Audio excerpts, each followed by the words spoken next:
Okay, just before we go into this, which birds do you see around here? Monkey run?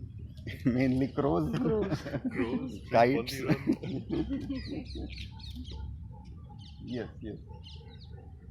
This is pond around.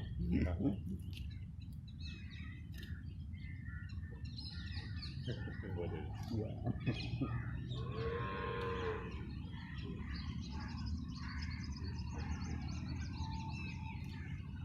You're looking for river birds, right? So these birds, you see, the birds are typically, indicators of the surrounding. You will not get certain birds uh, in a typical environment. Right.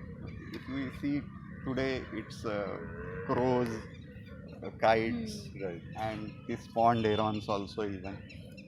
They are typically scavenger category birds. Right.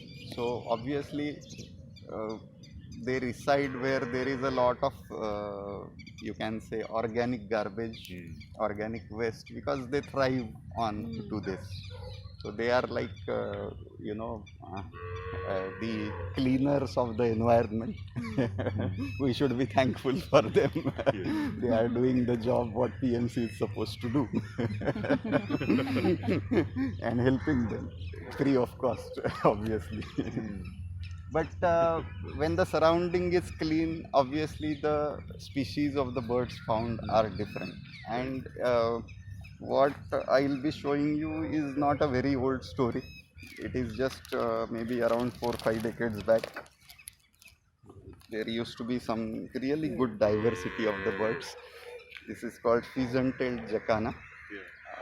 In Marathi language, it is called Kamal Pakshi, because it walks on the leaves of water lilies, basically. And it literally, if you see it from some distance, you feel like this bird is walking on water. Because here also, in the photograph also, you can see that it is standing on a broad leaf. Uh, Very magnificent looking bird. What he does is, this bird also has the habitat on these floating leaves. So he makes a nest, he lays eggs onto that floating leaves. So his habitat is floating leaves. So if you see the water quality today, obviously no plant can survive into this. So obviously the habitat is lost. So there is, that's why the bird is not seen over here. Uh, this is another type of kingfisher. What we popularly see is a colorful kingfisher, with vibrant colors. But this is called pied kingfisher. मराठीमध्ये त्याला कवड्या म्हणतो आपण. कवड्या म्हणजे कवडीसारखं त्याचं सगळं texture असतं. This is typically, you can see the normal kingfisher over here also, even in such polluted environment. Sometimes we spot it over here. But this particular species requires much cleaner waters. You see this towards the source region. After Khadakwasla, if you start further towards Panshet area and on, you see this over there. Or this requires a bit clear kind of water, because it doesn't have a diversity of food. It only catches the fish which are in water, which he can see. Now, if you see the turbidity of this water, first of all, it is impossible to have any fish in this. But even if there is some, the bird cannot see it through. And that's why this bird is not found over here. One of our expert, I think you had already taken a walk with him, Dharmaraj Patil. He jokingly says that this bird knows physics better than humans. Because if you remember the experiment of physics, there is a refraction of light, because the thing doesn't appear where it is actually. if you put that coin in the glass. So this bird can actually, make that correction. It has an inbuilt intelligence of that where to pick the fish exactly. So these are amazing things of nature inbuilt. This is river tongue. In his name only river is there.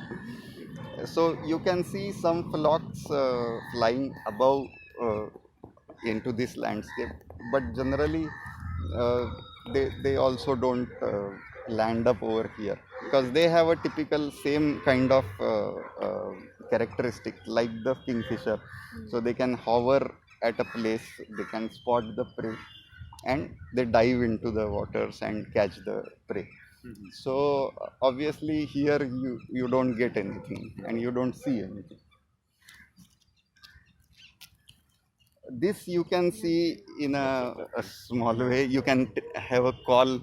You can hear some calls. Titvi म्हणतो आपण त्याला. See. I think she listened. So this bird's habitat is actually banks of the river. You can see here the camouflaged eggs. So the nesting is done somewhere on the crevices of these rocks and the patches of the river banks. What happens over here is you can see lot of garbage over here. So the rodent population, the dogs, and all these things. So they are enemies for this bird. So they attack the bird, they attack the eggs, they eat the eggs.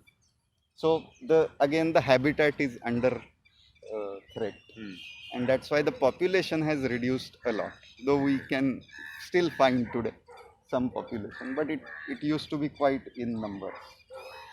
Uh, the whole point of all these explanations and the study of the birds is uh, to understand that this particular area is becoming threatened for certain life forms, and if it goes on like this it can become threatened for humans also. If we continue business as usual, as we say it.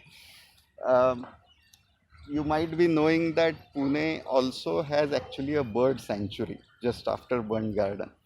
So where it is a documented hotspot for migratory birds. So the birds from Siberia, Africa, Europe, uh, you have seen the population in thousands at some time. Today the population again that has decreased, but still even today, even in this form also, the birds do come over there as a stop in their journey of migration. So this is not about just having a local significance. This purity of water, maintaining the pollution levels below certain norms, all these things have global significance also. It's not just about some birds used to appear, some now they are not appearing. So it disturbs the whole system. It has an impact globally also. It's not just local impact that people of Pune are suffering or people downstream are suffering.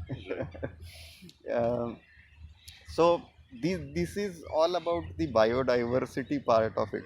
At certain point of time, there are reports in 50s and 60s where the people have documented 70 species of fish in the waters of Mula Mutha, and 70 which is unbelievable. It looks by looking at today's condition. Today Find a single single, one, yeah, right? yeah. Even in upstream side nowadays, there is hardly 4 to 5 species, out of which couple of them are non-native, like this tilapia fish in Africa and things like that. Or they are a bit of the species which are pollution resistant kind of species. So from there we have come to this level of degradation. But definitely these studies give us a hope that it can be brought back to that condition if we take the right measures, and the real glory of the river can be restored back for the benefit of everybody, not only human society, but they are also equal stakeholders into the whole ecosystem. So we'll just cross the river, and while going, you please observe what all you can see in the waters. Okay.